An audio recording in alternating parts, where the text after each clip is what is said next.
পিঁপড়া ও ঘাস ফড়িং। এক পিঁপড়া ও এক ঘাস ফড়িং, তারা দুজনেই ভালো বন্ধু।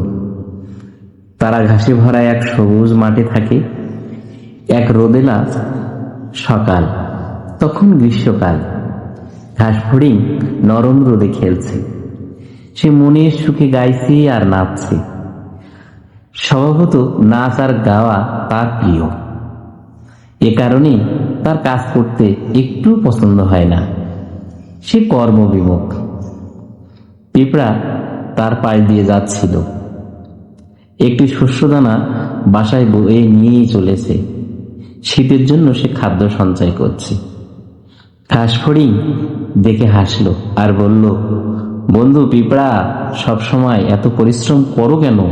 এসো, আমার সাথে এসো, এই রোদে মজা করি। পিঁপড়া শুধু শুনেই গেল, কিছুই বলল না। সে তার পথ ধরেই চলে গেল আর পরিশ্রম অব্যাহত রাখল। গ্রীষ্ম শেষ হয়ে গেল, শীত শুরু হয়ে গেল। দিনগুলো আরো ঠান্ডা হতে লাগলো। গাছের পাতা পড়ে গেল, চারিদিকে পাতা আর পাতা। ঘাস ফড়িং খাওয়ার খুঁজলো, কিন্তু কোনো খাবার পেল না। না খেয়ে দুর্বল হয়ে গেল।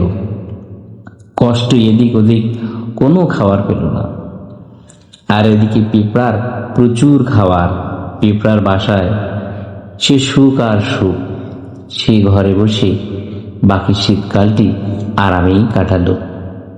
ধন্যবাদ।